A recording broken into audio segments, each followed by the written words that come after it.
একদিকে বাংলাদেশ, তারপর অন্যদিকে দেখতে পাচ্ছি নেপাল। ভারতের এই যে চিকেন স্নেক সংলগ্ন জায়গা, সেটাই কি আসল টার্গেট? নেপাল পশ্চিমবঙ্গ বর্ডারে ইন্ডিয়ান আর্মি রেডি। ভারতীয় দাসত্বের দিন শেষ, এবার দিল্লির দাসত্বমুক্ত হয়ে পশ্চিমবাংলা হচ্ছে গ্রেটার বাংলাদেশ। এতদিন ভারত চিকেন নেক বা শিলিগুড়ি করিডোর নিয়ে যে ভয় ছিল, এবার তা সত্যি হতে চলেছে।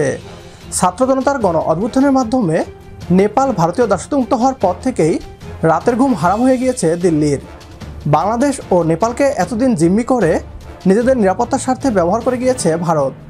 ভারতীয় আধিপত্যমুক্ত নতুন বাংলাদেশ এবার আমেরিকার সহায়তায় নেপালকে ব্যবহার করে চিকেন নেক দখল করে নিতে পারে, এমন আতঙ্কে রাতের ঘুম হারাম ভারতের। বাংলাদেশের হাত থেকে চিকেন নেক বা শিলিগুড়ি করিডোরকে বাঁচাতে সেনা মোতায়েন করেছে ভারত। চিকেন নেক ঘিরে বাংলাদেশের বিরুদ্ধে যুদ্ধের প্রস্তুতি নিচ্ছে তারা। এ নিয়ে কি বলছে পশ্চিমবাংলার মিডিয়া, আসুন তা দেখি। আরেক প্রতিবেশী দেশ নেপাল এই মুহূর্তে অস্থির পরিস্থিতি সৃষ্টি হয়ে রয়েছে সেখানে। একদিকে বাংলাদেশ, তারপর অন্যদিকে দেখতে পাচ্ছি নেপাল। কোথাও কি বাংলাদেশের ধাঁচেই একটা অশান্ত পরিস্থিতি সৃষ্টি হচ্ছে এবারে নেপালে? তবে এই মুহূর্তে দাঁড়িয়ে আরও একটা গুরুত্বপূর্ণ খবর আপনাদেরকে দিয়ে দেব।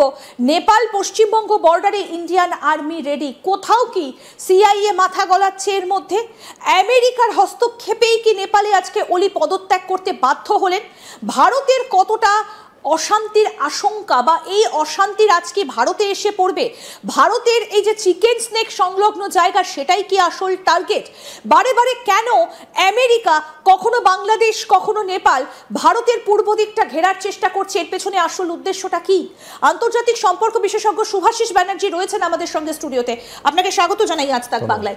আমি জানতে চাইবো আপনার কাছে, যে চিকেন স্নেকে ইতিমধ্যেই ইন্ডিয়ান আর্মি মোতায়েন করা রয়েছে, তাহলে কি এই যে চিকেন স্নেকটা তো এখন অনেকটা উন্মুক্ত হয়ে গেল, সেখানে এই যে পানি ট্যাঙ্কি যে জায়গাটা চিকেন স্নেকের খুব কাছে একেবারে কান ঘেঁষে, সেখানে ইন্ডিয়ান আর্মি ইতিমধ্যেই পোস্টিং হয়ে গিয়েছে, তাহলে কি এবার চিকেন স্নেকে সমস্যা হতে পারে? না, আমি তোমাকে এই কথাটাই বারংবার বলছি, এই সমস্যার বহু টাইপ হতে পারে। তো সমস্যা কত রকমের সমস্যা হতে পারে। প্রথম কথাটা বুঝতে হবে, পোরাস বর্ডার লাইন দিয়ে নেপালের মানুষ যদি উত্তেজিত হয়ে বর্ডার ক্রস করতে চায় বা কোনো ইললিগাল ক্রসিং হয় বা কোনো যেটা আমরা বলি নন কনভেনশনাল যদি কোনো অ্যাক্টার্সরা ক্রস করতে চায়, that can B a dangerous thing. বাংলাদেশের ছাত্র জনতার গণ অভ্যুত্থানের পর থেকেই ভারতের সময় খারাপ যাচ্ছে। একের পর এক বন্ধু হারিয়ে রীতিমতো একা হয়ে গিয়েছে ভারত। ডোনাল্ড ট্রাম্পও ছেঁকা দিয়েছে নরেন্দ্র মোদীকে। একটা সময় যে ডোনাল্ড ট্রাম্পকে মোদী নিজের বন্ধু বলে আখ্যা দিত, সেই বন্ধুই এখন ভারত ভাঙার পরিকল্পনা করছে। বাংলাদেশের ছাত্র জনতা কেবল বাংলাদেশকেই ভারতীয় দাসত্বমুক্ত করেনি, বরং অন্যান্য দেশের জনগণকেও অনুপ্রাণিত করেছে। নেপালের পর এবার পশ্চিমবাংলা ও সেভেন সিস্টার্সও ভারতীয় দাসত্বমুক্ত হওয়ার পথে। চিকেন নেক বা শিলিগুড়ি করিডোর বাংলাদেশ ও নেপালের সীমান্ত লাগোয়া সরু ভারতীয় ভূমি। 25 কিলোমিটারের ছোট্ট এই অংশকে বাংলাদেশ দখল করে ফেললেই কেল্লাফতে। চোখের পলকেই নেপালের মতোই পশ্চিমবাংলা ও সেভেন সিস্টার্সও দিল্লির দাসত্বমুক্ত হয়ে যাবে। বাংলাদেশের ছাত্র জনতার গণ অভ্যুত্থানে অনুপ্রাণিত হয়ে ভারতীয় দাসত্বমুক্ত হয়েছে নেপাল।